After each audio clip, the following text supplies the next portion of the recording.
Metaverse coin क्या होता है।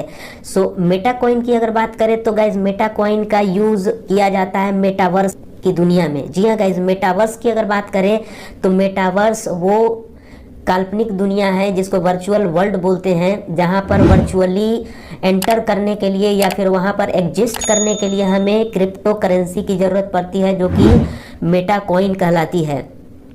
अब बात करते हैं कि यहाँ पर जो भी चीज़ें होती है, चाहे वो वहाँ पर कोई सर्विस अवेल करना है, लेना है, या फिर कोई प्रोडक्ट को परचेज करना है, या फिर कुछ भी करना है वहाँ पर एग्जिस्टेंस के लिए, तो हमें वहाँ पर करेंसी की ज़रूरत पड़ेगी, जो कि मेटा के फॉर्मेट में यानी मेटा कॉइन कहलाता है, जो कि एनक्रिप्टेड फॉर्मेट में होता है, जिसमें क्रिप्टोग्राफी का यूज़ करके यानी कि कोडेड लैंग्वेज में जो करेंसी होती है वो बनाई जाती है, जो कि क्रिप्टोग्राफी कहलाती है, जो कि डिस्ट्रीब्यूटेड होता है और डिसेंट्रलाइज्ड होता है। कहने का मतलब कि इस करेंसी को सेंट्रलाइज्ड नहीं किया जाता है, यानी कि यहाँ पर जो करेंसी यूज़ किया जाता है उसको कोई भी सेंट्रल अथॉरिटी गवर्न नहीं करती है, कोई भी कंट्रोल नहीं करती है।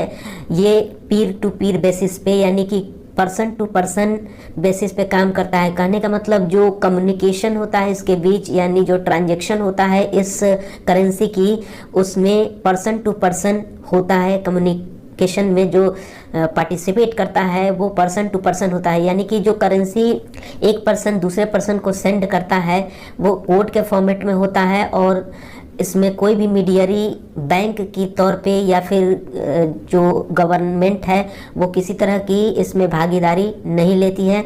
इसमें सिर्फ जो है दो पार्टीज जो होती है वही इन्वॉल्व होती है, और इन्हीं के बेसिस पे काम करती है ये करेंसी।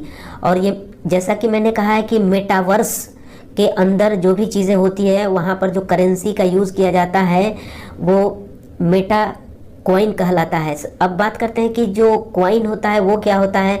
तो कॉइन जो है वो नेटिव एसेट होता है किसी भी क्रिप्टो करेंसी की। तो अब बात करते हैं कि जो क्रिप्टो करेंसी होती है वो कितने टाइप की होती है। तो क्रिप्टो करेंसी जो है दो टाइप की, या फिर यूँ कहे कि क्रिप्टो करेंसी के दो यूनिट्स होते हैं। पहला जो होता है वो कॉइन्स कहलाता है, और दूसरा जो होता है वो टोकन्स होता है। दोनों के अपने अपने अलग अलग वर्क हैं। यहाँ कॉइन की अगर बात करें गाइस, क्रिप्टो करेंसी के अंदर चाहे वो किसी भी टाइप की क्रिप्टो करेंसी हो सकती है, और कहीं भी यूज़ की जाने वाली क्रिप्टो करेंसी हो सकती है, चाहे मेटावर्स में या फिर कहीं भी। लेकिन मैं पहले बेसिक क्लियर कर दे रहा हूँ कि जो कॉइन्स होती है वो नेटिव एसेट, यानी कि जो नेटिव ब्लॉकचेन टेक्नोलॉजी जिसको लेजर बोलते हैं, यानी इसको हिंदी में आप बोल सकते हो बही खाता, जहाँ पर जो भी ट्रांजैक्शंस होती है उसको रिकॉर्ड किया जाता है और वैलिडेट किया जाता है। तो उसी नेटिव एसेट के ऊपर जो करेंसी बनती है उसको कॉइन्स बोलते हैं। वहीं पर जो नेटिव नहीं बल्कि पहले से बने हुए जो ब्लॉकचेन होती है उसके ऊपर अगर कोई करेंसी क्रिएट होती है तो उसको टोकन्स बोला जाता है। जो ब्लॉकचेन के ऊपर कोई जो कॉइन्स होती है वो एक ही होती है, जबकि अगर टोकन की बात करें तो एक से ज़्यादा टोकन होता है। तो ये होती है टोकन्स या फिर करेंसी या कॉइन्स, जो कि ब्लॉकचेन टेक्नोलॉजी के ऊपर वर्क करती है।